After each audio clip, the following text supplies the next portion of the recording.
Welcome to English Easy Hub. Join us as we ignite the flames of your English learning journey together.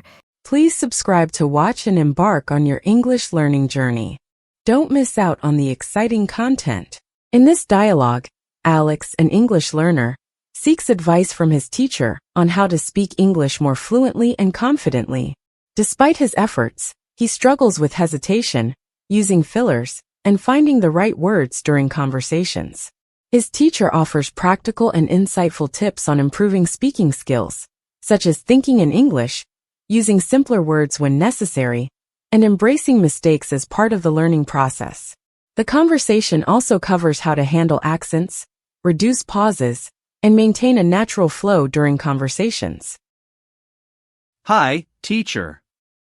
I've been studying English for some time now, but I still feel like there's a big gap when it comes to speaking fluently.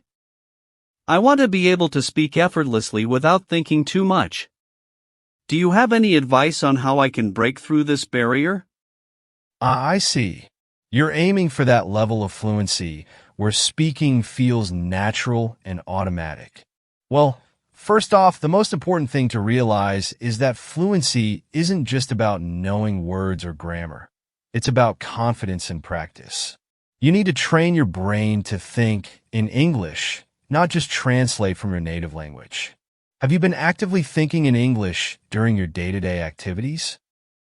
I've tried thinking in English, but sometimes I feel like I don't know enough words, so I end up translating from my native language. It feels like I'm stuck in a loop where I need to constantly look for the right word.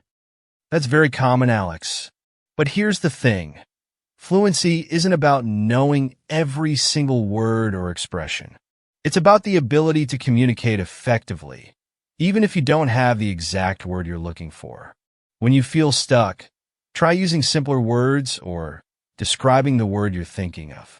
It's better to speak than to freeze up. The more you practice this, the less you'll rely on your native language. That makes sense.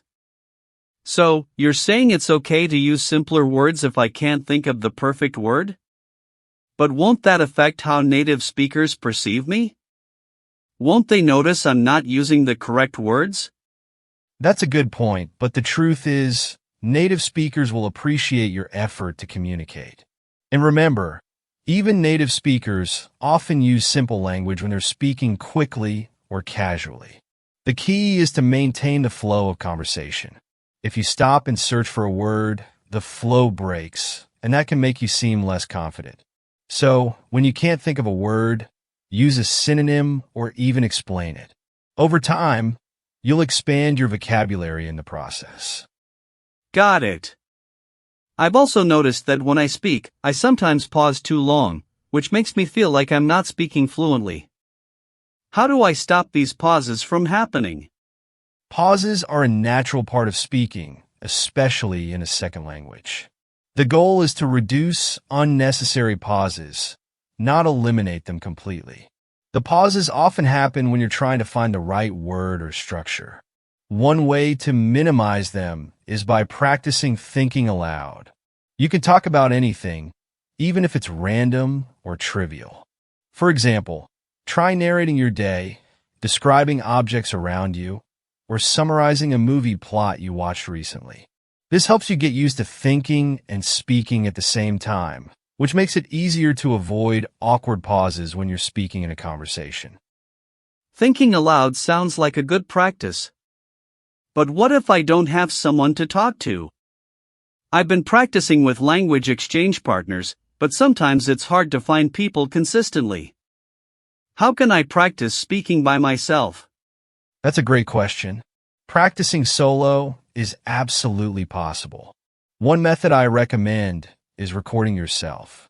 For instance, take a topic, maybe something that interests you, and record yourself speaking for 2 to 3 minutes.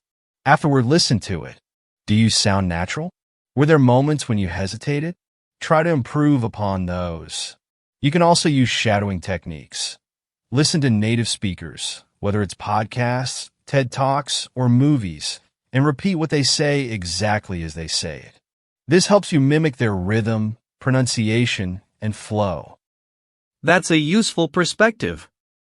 And one last thing, what if I'm in a situation where I need to speak quickly, like in a meeting or a presentation? How can I prepare for that kind of high-pressure speaking? In high-pressure situations, preparation is key.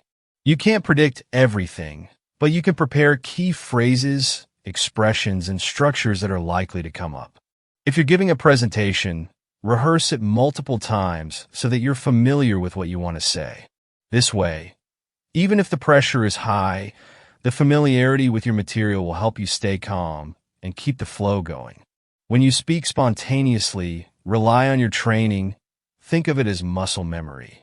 You've practiced so much that the words will start coming out more naturally under pressure. This is all so helpful, teacher. I feel like I have a clearer idea now of how to tackle fluency. The most important things are to practice speaking often, not worry about mistakes, and focus on the flow of conversation rather than perfection. I'll start implementing these strategies today. Exactly, Alex. Remember, fluency isn't something you achieve overnight, but with consistent effort, it'll come. Keep speaking, keep practicing, and most importantly, keep enjoying the process. You're on the right track. Thanks for the advice, teacher. One thing I've been thinking about lately is my accent. I know accents are natural, but I feel like mine makes me harder to understand sometimes. Is it possible to reduce my accent, or is it something I should just embrace? That's another common concern. The truth is, accents are a part of who we are, and they don't necessarily hinder communication. However, if you feel that your accent is making it harder for people to understand you, you can work on improving your pronunciation.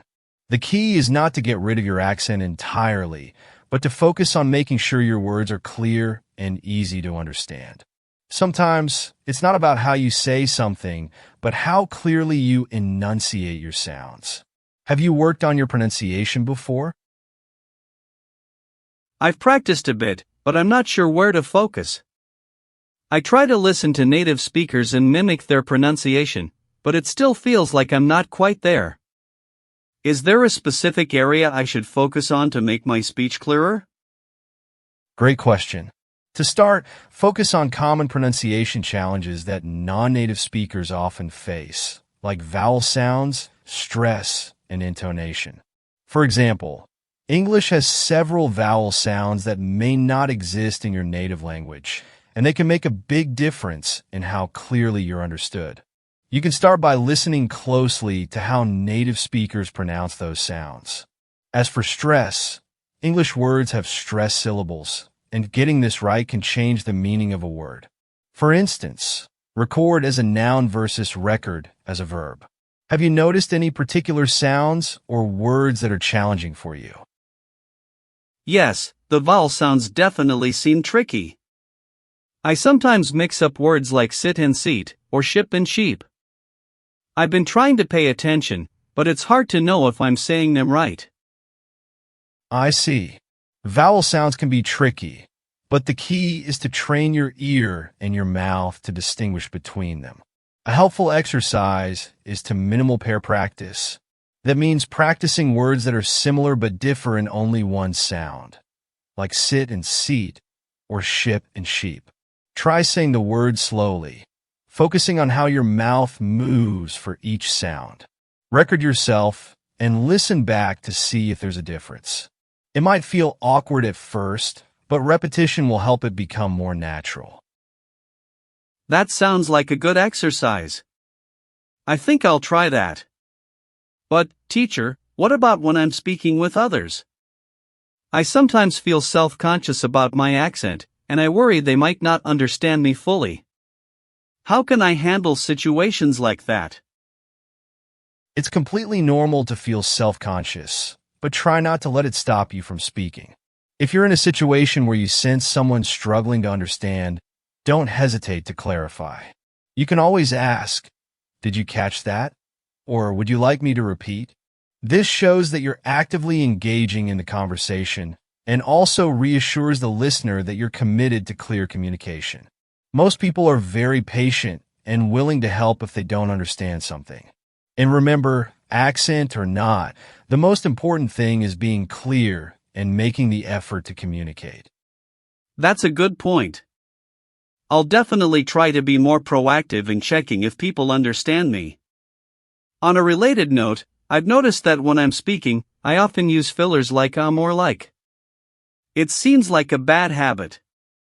How can I reduce these fillers and speak more confidently? Yes, filler words can be a habit for many learners, and even native speakers use them.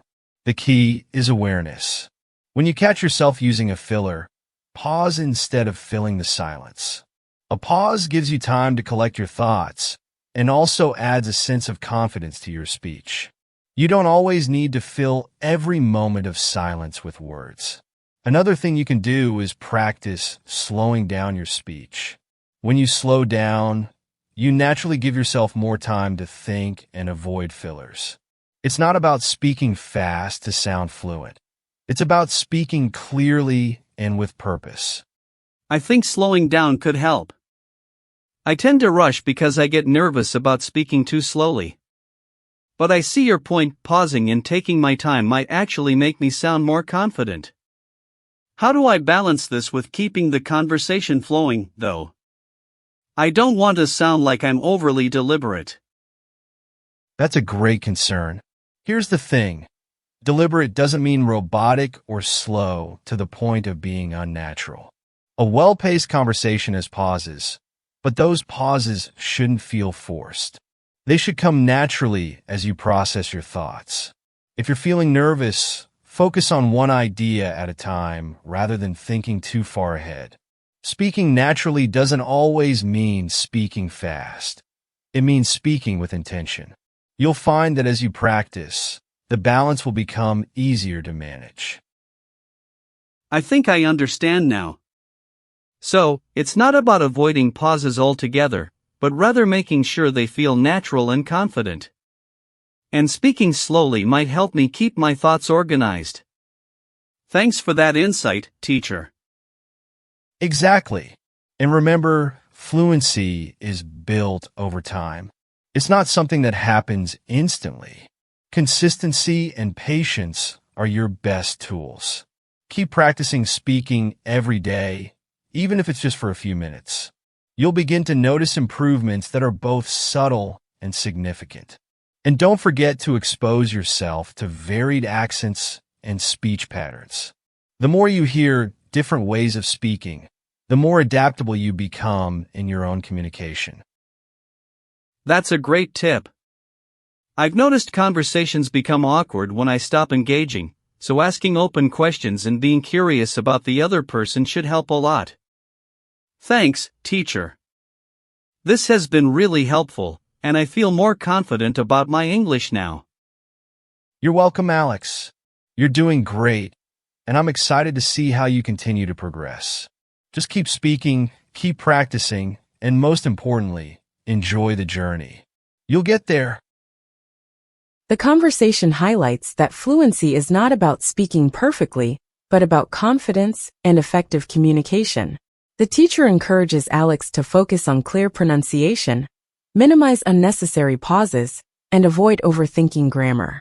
By practicing speaking regularly, being proactive in conversations, and allowing room for mistakes, Alex can become more comfortable and fluent.